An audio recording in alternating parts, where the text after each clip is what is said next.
Hello and welcome back, everyone, to Rocket Rabbit Commentaries run-through of Mechwarrior 4 Mercenaries. And in this episode, we'll be moving on to the factory map of the Solaris Circuit. No, switching up our paint scheme again. Where's one of the urban ones? Concrete.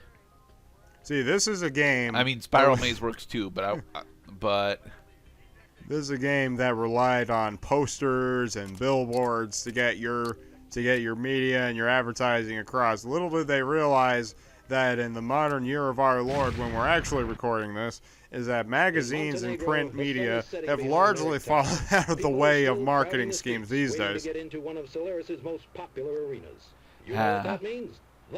What was the last major piece of print media that you went out to go purchase, Mr. Cloud? I went to go purchase? Well, that would have to be a book. And I think one of the last books that I bought was either like Heart of Darkness or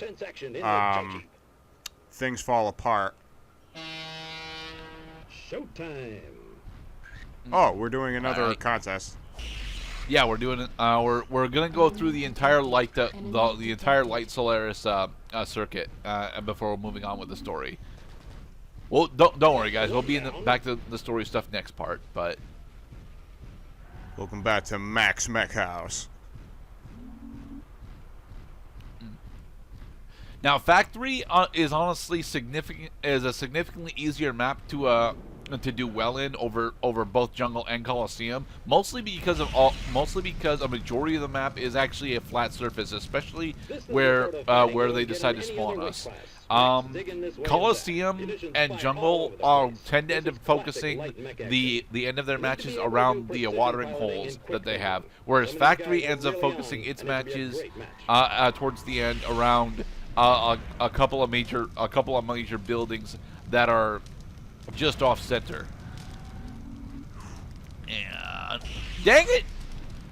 Warning. Heat exceeding. I wish I was good at this game, but I'm not. Practice makes perfect. No, it doesn't. Practice just makes for more game time. Everybody knows that moving targets are harder to hit than stationary targets. Which is why I'm moving so very slowly. So very slowly. I see you. Come over here, you little bugger.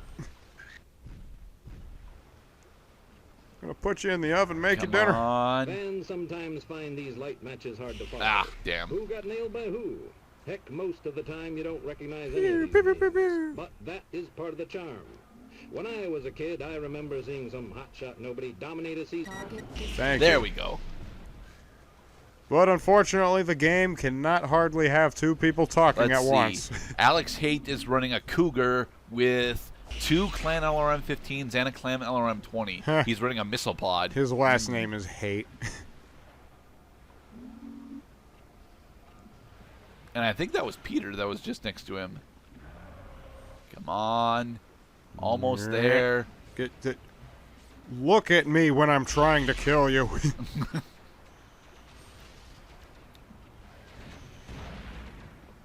Honestly, we should get out. We should get out of the water and back onto the surface. But while we're in the water, we don't have to worry about our heat that much. No, it's actually that's right. Okay. Because water has a high specific heat characteristic, and metals have a very low specific heat characteristic. So in the presence of water, metals will usually be the same temperature as the water.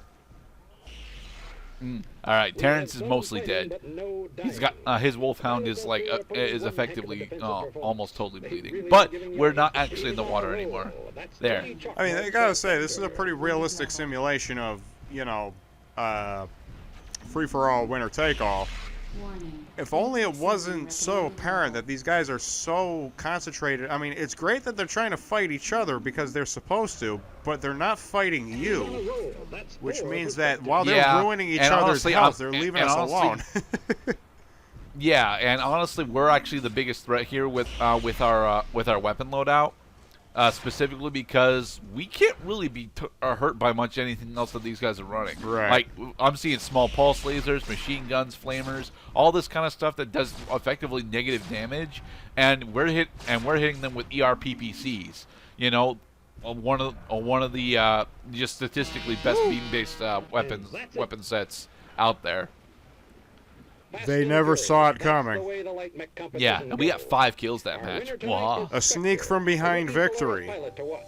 He's earned his victory lap. Live from the factory, this is Duncan Fisher. Bye, Duncan. We'll see you in another minute or two.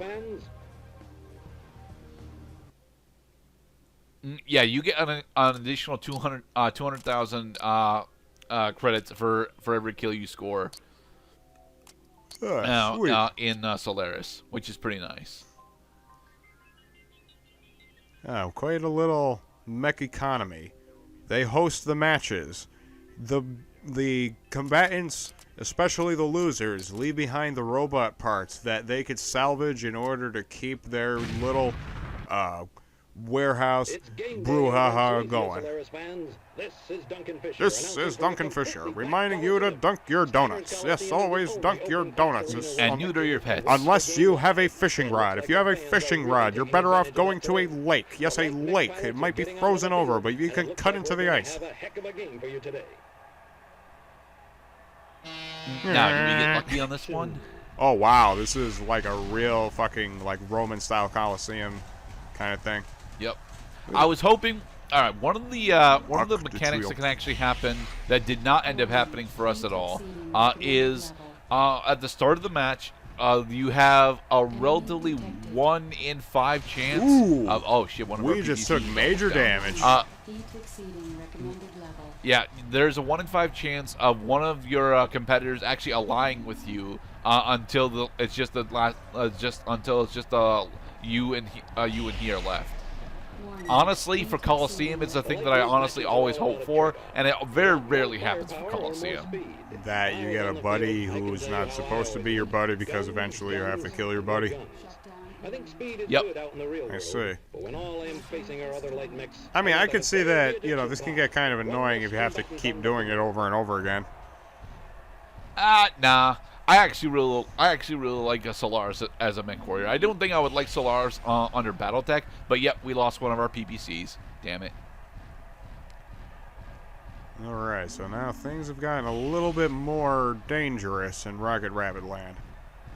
Only a little bit more. We still have even at half power, we're still significantly more powerful than a majority of the other mechs Alpha Strike loadouts. Take out one of his the big problem legs. that we have. He can't walk. The big problem that we actually have right now is the fact that with a single ERPPC, our cycle time is I think it's like 9 seconds. So when we miss, it hurts a lot. Yeah, this guy is just is all evasion. He's so fast. He's so skinny and lean and muscular, kind of handsome.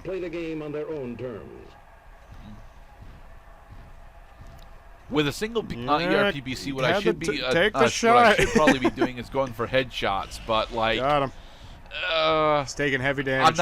I'm not good enough at aiming in order to actually get the headshots that I need. Thankfully, I no longer have to worry about overheating. But now the big problem is that I actually have to hit torsos in order to score critical damage. Seems like you guys are like the only fucking guys on the battlefield right now. No, there's 3 other dudes. I know there's 3 other dudes, but where are they? Oh, there they are. Hello. Goodbye. All right, so we got one good gun, and thankfully that one good gun has not taken any damage yet. Whereas they are just almost totally ripped themselves apart. All right, now let's go over to the new. Let's go see our new friends. Yay! Got one. Hello, right. friends. And now Peter Dexter, who is mostly undamaged. He is also running a Cougar with 2 LRM-15s and an LRM-20. He stood still long enough for us to take a shot. And we only need like one more core shot. If I can get a core shot on him, he's down. Damn it! Well, I hit the left side of his torso. He's taken blue fire. I believe that means that he probably has an open jet fuel tank that is about to explode. Ah. For the record, the blue sparks that you're seeing there is actually the residue of the PPC. Nice. The PPC specifically has that residue. None of the other energy weapons leave that kind of residue on mechs after they hit. But does it damage while it Woo! sticks? Explosions! It doesn't actually do additional damage, it's just a graphical effect. And it's a cool one. Like these bricks. It is a cool one. And that is the end of the Light Solaris Circuit. In the next episode, we'll be moving on to Stick, I believe. Because Styx is, Styx is the next major map for us. We're going to get lots of drinks, We get only all our got 2 buddies, kills that map. and Oh start well. punching each other in the face.